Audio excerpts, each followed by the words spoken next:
Hadis yang kedua. Idza sajadta wa kama qala famakkin sujudaka. Kalau Anda sujud, kata Nabi, engkau kokohkan dulu sujudmu. Jangan langsung doa. Tempelin yang enak. Ya, sampai nempel betul. Kening tempelin. Makanya teman-teman, tempat sujudnya kalau bisa jangan terlalu empuk. Ya. Supaya nempelnya enak. Gitu. Ya, karena itu di atas bantal nggak boleh sujud. Terlalu empuk. Sejadah coba cek kalau terlalu empuk tuh yang membuat nggak nempel, nggak ngerasa nempel tuh, ya itu kurang dianjurkan. Ya. Jadi kalau pas nempel tuh terasa betul sehingga ada nempel, nanti saat darah mengalir ke otak tuh kalau kita sedikit MRI itu ada kayak titik God spot di sini. Sampai merasa tenang di situ, nyatu. Nah biasanya kalau energinya sudah ke situ, ada rasa nyaman, ada tenang, ada ketundukan. Awalnya kalau belum benar pusing dulu tuh, itu awalnya. Nah nanti nempel semua, ini nempel. Kalau sudah nempel betul ada sensasi yang berbeda pada diri kita. Jelas? Oke. Jadi itu dulu yang pertama saya tekankan, tempelkan dulu dengan baik. Rambut panjang tidak harus diikat. Laki-laki ya, bukan perempuan. Biarkan dia terurai. Dengan catatan, tidak menutupi keningnya. Oke, kalau 1-2 menutup, masih kena kening, masih nempel, itu sah. Walaupun makruh. Makruh tanzih istilahnya. Kalau bisa dihindari. Karena nggak disukai, tapi tetap sah. Ya, karena itu Nabi pakai imamah yang dibuat itu. Ya, kita pakai peci sekarang. Ya, itu salah satunya bukan ingin membuat penampilan performance sebagai tidak. Asal katanya supaya akarnya rambut ini yang mungkin panjang tertutup sehingga tidak terlalu menutup bagian saat kita sujud. Ya, tapi kalau dia tak pakai peci, justru kebalik. Jangan diikat, biarkan aja. Karena pada dasarnya nggak ada orang rambut ke depan begini kan. Pasti ke samping kan. Ya kalaupun sujud dia terurai. Nah ada riwayat mengatakan ketika dia sujud dan terurai pun itu sebetulnya rambut ikut sujud. Gitu. Tapi dia nggak menutup kening. Kalau nutup semua maka tidak sah. Jelas ya? Kalau masih masuk sebagian, nempel dia, walaupun terhalang 1-2, itu tetap sah dia sujudnya walaupun sifatnya makruh. Sebaliknya perempuan. Tidak boleh ada satu rambut pun. Ya. Apa masalahnya? Bukan karena menghalangi, tapi aurat bagi perempuan. Jelas? Yang harus ditutup. Nah, kemudian yang kedua, kain. Bagaimana statusnya mukena? Kan nempel di sini ya. Nah, mukena sedapat mungkin tidak menutup bagian keningnya. Supaya keningnya menempel. Ya, kalau dia terhalang sama sekali nggak nempel dengan kena mukenanya, maka salat itu tidak sah. Berbeda dengan mukenanya jadi alas. Pakai jilbab nutup mukena karena misalnya di Arafah panas nih dipakein jadi alas, itu tetap sah. Sah. Ya. Antum pakai sorban di sini. Ya, itu ada sanadnya tuh. Sanadnya dari sahabat Jabir bin Abdullah. Jabir bin Abdullah tuh pernah lepas sarung pakai celana segini, sarungnya dilepas. Dijadiin sorban begini. Itu nasabnya selepet begini tuh ya, pakai gini tuh. Itu Jabir bin Abdullah. Itu bukan ngarang, ada hadisnya. Diprotes, tanya, kenapa mesti dilepas? Kan bagus dipakai. Iya, bagi kita yang punya. Tapi nanti kelak kita temukan orang-orang yang mungkin gak seperti kita. Pakaiannya terbatas. Saya contohkan begini supaya orang tahu pakai begini pun sah. Anda punya sarung, pakaian bagus. Di daerah tuh kan ada yang celananya segini, cuma pakai kaos. Dia tanya, saya sholatnya sah nggak?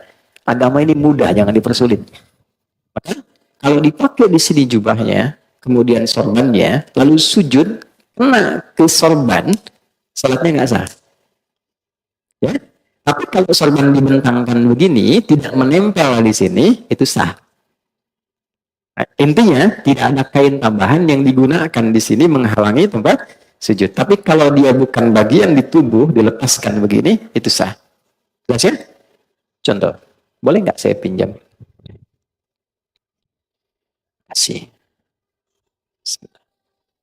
Nah, teman-teman contoh begini ya.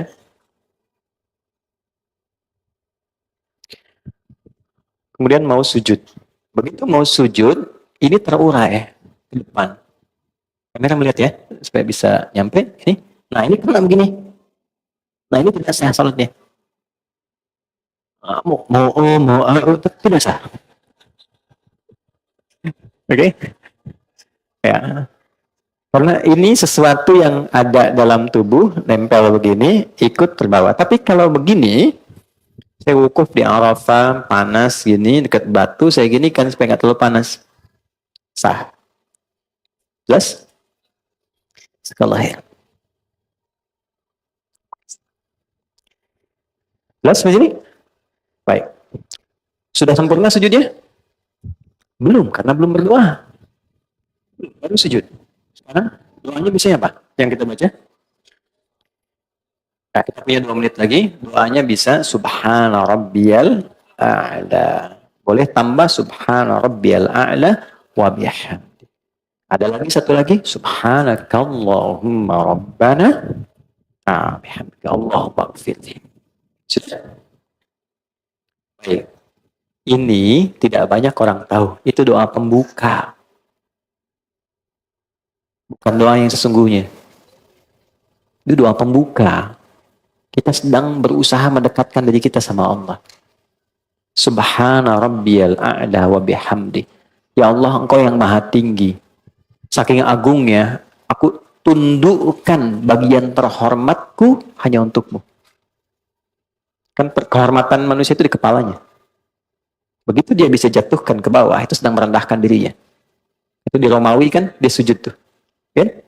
Persia, dia ruku. Karena merendahkan dirinya. Kita jatuhkan kehormatan kita di hadapan Allah untuk mengagungkan Allah. Dan aku lakukan ini sebagai pujian kepadamu. Maka berlakulah hukum. Perhatikan hukum ya. Tatkala Anda merendah, Allah angkat Anda. Tapi ketika Anda meninggi, Allah rendahkan Anda. Dalam semua aspek kehidupan.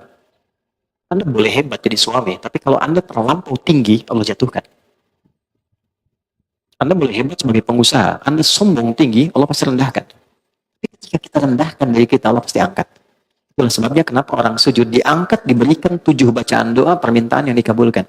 Yang Rabbi gfirli warhamni wajburli dan sebagainya itu. Maka kita rendahkan itu untuk merendah pada Allah. Ya, sebentar.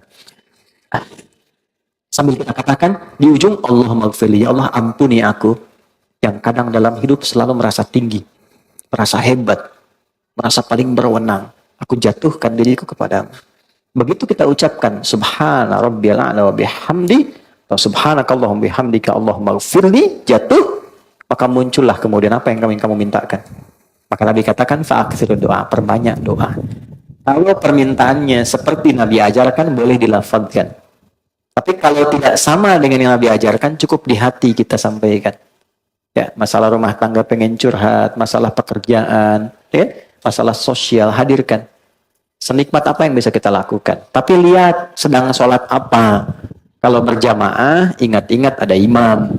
Jangan imam sudah naik lagi, Anda masih sujud. Atau sebaliknya, Anda jadi imam, ingat makmum. Ada batas standar. Karena itulah silahkan nikmati dalam sholat sunnah.